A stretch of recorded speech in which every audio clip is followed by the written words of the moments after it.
ഇനി മറ്റൊരു മസ്അല, വയുക്റഹു ദുഖൂലുഹു ബിശൈഇൻ ഫീഹി ദിക്റുല്ലാഹി തആല ഇല്ലാ ലിഹാജത്തിൻ വറഫ്ഉ സൗബിഹി ഖബ്ല ദുനുവിഹി മിനൽ അർളി വകലാമുഹു ഫീഹി വബൗലുഹു ഫീ ശഖ്ഖിൻ വനഹ്വിഹി വമസ്സു ഫർജിഹി ബിയമീനിഹി വസ്തിൻജാഉഹു വസ്തിജ്മാറുഹു ബിഹാ വസ്തിഖ്ബാലു നൈറൈനി വയുഹ്റമു ഇസ്തിഖ്ബാലു ഖിബ്ലത്തി വസ്തിദ്ബാറുഹാ ഫീ ഗൈരി ബുൻയാനിൻ വലുബ്സുഹു ഫൗക ഹാജത്തിഹി വബൗലുഹു ഫീ ത്വരീഖിൻ വളില്ലിൻ നാഫിഇൻ വതഹ്ത ശജറത്തിൻ അലൈഹാ സമറത്തുൻ. 5 കാര്യങ്ങൾ ഈ വിഷയത്തിലും ഇവിടെ പഠിപ്പിക്കപ്പെടുന്നു. ഫിഖ്ഹിൽ പൊതുവെ പറയപ്പെടുന്ന മര്യാദകൾപ്പെട്ടതാണ് ഇതൊക്കെ. ഒന്ന്, വയുക്റഹു, നിന്ന് മൂത്രയിക്കാം. നബി ഞങ്ങൾ നിന്ന് മൂത്രയിച്ചു എന്ന് പ്രത്യേകമായി ഒന്നിലേറെ ഹദീസുകളിൽ സ്വഹിയായി വന്നു. ഇമാം ബുഖാരി അടക്കമുള്ള ഉദ്ധരിച്ച പല റിപ്പോർട്ടുകളിലും നിന്ന് മൂത്രയിച്ചു എന്ന് തന്നെ വന്നിട്ടുണ്ട്. നിന്ന് മൂത്രയിക്കാൻ പാടില്ല എന്നൊന്നും പ്രത്യേകിച്ച് പറയാൻ പറ്റൂല. വയുക്റഹു ദുഖൂലുഹു ബിശൈഇൻ ഫീഹി ദിക്റുല്ലാഹി തആല. വയുക്റഹു കറാഹത്താണ്, വെറുക്കപ്പെട്ട കാര്യമാണ്. കറാഹത്ത് പറയുമ്പോൾ സാധാരണഗതിയിൽ ചെയ്താൽ കുറ്റമില്ല, ഒഴിവാക്കിയാൽ കൂലിയുണ്ട് എന്നാണ് ഫിഖ്ഹിൽ പൊതുവെ കറാഹത്ത് എന്ന് പറയുമ്പോൾ, പ്രത്യേകിച്ച് ഷാഫി, ഹംബലി, മാലിക്കി ഫിഖ്ഹുകളിൽ. ഹനഫിയിൽ കറാഹത്ത് എന്ന് പറയുമ്പോൾ പലപ്പോഴും ഹറാം എന്ന അർത്ഥത്തിലാണ് ഉപയോഗിക്കാറുള്ളത്. ഹനഫിയിൽ കറാഹത്ത് 2 തരം കറാഹത്താണ്. ഷാഫിയിൽ ഉണ്ട് 2 കറാഹത്ത്. പക്ഷെ ഷാഫിയിൽ മിക്കവാറും കറാഹത്ത് ഉപയോഗിക്കുക നമ്മൾ സാധാരണ മനസ്സിലാക്കിയ കറാഹത്ത് എന്ന അർത്ഥത്തിലാണ്. അത് 5 വിധിയാണ് മൊത്തം ഫിഖ്ഹിൽ വരിക. മുമ്പ് പറഞ്ഞിട്ടുണ്ട് 5 വിധിയേ വരുള്ളൂ. ആ 5 വിധികളിൽ ഒന്ന് കറാഹത്ത്, ചെയ്താൽ കുറ്റമില്ല, ഒഴിവാക്കിയാൽ കൂലിയുണ്ട്. അതാണ് സാധാരണ ഇപ്പോൾ ഷാഫി മദ്ഹബിൽ ഉപയോഗിക്കുന്ന കറാഹത്ത് എന്ന് പറയുന്നത്. ഹംബലി മദ്ഹബിലും മാലിക്കി മദ്ഹബിലും ഷാഫി മദ്ഹബിലും കറാഹത്ത് എന്ന് പറഞ്ഞാൽ അത് തന്നെയാണ് ഉദ്ദേശം. ഹനഫിയിലും അതാണ്. പക്ഷെ ഹനഫിയിൽ 2 തരം കറാഹത്തുകളുണ്ട്. അപ്പോൾ ഹനഫി മദ്ഹബിലെ കിതാബുകളിൽ യുക്റഹു എന്ന് കണ്ടാൽ അതൊക്കെ ചെയ്താൽ കുറ്റമില്ല എന്ന് ആയിക്കൊള്ളണം എന്നില്ല. ഹറാമായ സംഗതിക്കും അവർ യുക്റഹു എന്ന് പറയും. കാരണം അവർ വ്യക്തമായി ഖുർആനിലോ ഹദീസിലോ ഹറാം എന്ന് തന്നെ പഠിപ്പിച്ചതിന് മാത്രമേ ഹറാം എന്ന് പറയുള്ളൂ.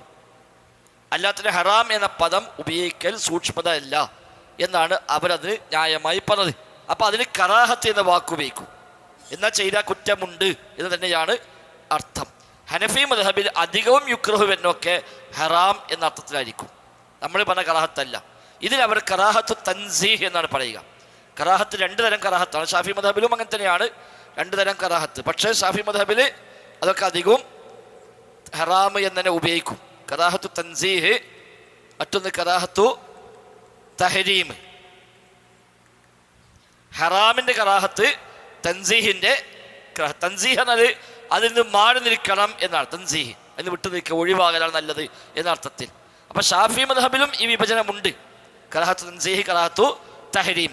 പക്ഷെ അവരധികം കറാഹത്ത് എന്ന് മാത്രം പറഞ്ഞാൽ ഇതാണ് ഉദ്ദേശിക്കുന്നത്. ഷാഫി മദ്ഹബിൽ കറാഹത്ത് എന്ന് പറഞ്ഞാൽ ഷാഫി, മാലിക്കി, ഹംബലി മദ്ഹബുകളിൽ കറാഹത്ത് എന്ന് നിരുപാധികം ഉപയോഗിക്കുകയാണെങ്കിൽ കറാഹത്തു തൻസീഹ്, ചെയ്താൽ കുറ്റമില്ല, ഒഴിവാക്കിയാൽ കൂലിയുണ്ട്. ഇതാണെങ്കിൽ പ്രത്യേകം എടുത്തു പറയും. വയുക്റഹു കറാഹത്ത തഹരീമിൻ എന്ന് പറയും. തഹരീമിൻ്റെ കറാഹത്ത് കറാഹത്താക്കപ്പെടും എന്ന് പ്രത്യേകം പറയും ഷാഫിയിലാണെങ്കിൽ. അപ്പോൾ തഹരീമിൻ്റെ കറാഹത്ത് ആണെങ്കിൽ അത് പ്രത്യേകം അങ്ങനെ പറയാറുണ്ട്. എന്നാൽ ഹനഫിയിൽ വയുക്റഹു എന്ന് പറഞ്ഞാൽ രണ്ടും ഒരേപോലെ ഉദ്ദേശിക്കപ്പെടാം എന്ന് മാത്രമല്ല, മിക്കവാറും ഇതിനേക്കാളേറെ ഇതാണ് ഉപയോഗത്തിൽ ഉണ്ടാവാറുള്ളത്. കാരണം ഖുർആനിലോ ഹദീസോ നേർക്ക് നേരെ ആ കാര്യം ഹറാം എന്ന് എടുത്തു പറഞ്ഞെങ്കിൽ മാത്രമേ അവർ അത് ഹറാം എന്ന് പറയുള്ളൂ. അല്ലാത്തതിനൊക്കെ അവർ യുക്റഹു എന്ന് പറയാം.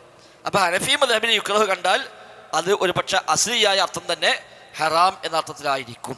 തൻസീഹ് ആകണം എന്നില്ല. തൻസീഹ് ആണെങ്കിൽ ചിലപ്പോൾ അതിൽ പ്രത്യേകിച്ച് എന്തെങ്കിലുമൊക്കെ ഒരു സാഹചര്യ തെളിവുകൾ ഉപയോഗിക്കാം. പിന്നെ ചില പണ്ഡിതന്മാരുടെ കിതാബിൽ അത് അവർക്ക് പ്രത്യേകമായ ചില സാങ്കേതികമായ പ്രയോഗങ്ങൾ ഉണ്ടാവാം. അപ്പോൾ ഇവിടെ വയുക്റഹു എന്ന് പറയുമ്പോൾ ചെയ്താൽ കുറ്റമില്ല എന്ന അർത്ഥത്തിൽ തന്നെയാണ്. എന്നാൽ ഒഴിവാക്കുകയാണെങ്കിൽ അതിന് കൂലി കിട്ടുകയും ചെയ്യും. അതാണ് കറാഹത്ത്. ചെയ്താൽ കുറ്റമില്ല, ഒഴിവാക്കിയാൽ കൂലിയുണ്ട്. ഇസ്ലാമികമായിട്ട് എന്ത് കാര്യവും പടച്ച റബ്ബിൽ നിന്നാണല്ലോ. നമ്മുടെ ഫിഖിന്റെ ആയത്തെ ആമുഖ ക്ലാസ് പറഞ്ഞിരുന്നു. ശാരീഅ അള്ളയാണ്, നിയമം ഉണ്ടാക്കുന്ന അല്ലാഹു തആല. ആ റബ്ബ് വെച്ച നിയമങ്ങൾ അതാണ് ഈ പറയപ്പെട്ട എല്ലാ വിധിയും. അത് ഒന്നുകിൽ ചെയ്യണം അല്ലെങ്കിൽ ചെയ്യരുത്, രണ്ടാളെന്താ വരാം. ചെയ്യണം എന്നാണെങ്കിലും ചെയ്യരുത് എന്നാണെങ്കിലും രണ്ട് രൂപത്തിൽ വരാം. നിർബന്ധമായും ചെയ്യണം, നിർബന്ധമായും ഒഴിവാക്കണം. ചെയ്താൽ നല്ലത്, ഒഴിവാക്കിയാൽ നല്ലത്. ഈ നാലിനമാണ് വരിക. അതാണ് കറാഹത്ത്, ഹറാമ്, വാജിബ്, സുന്നത്ത്.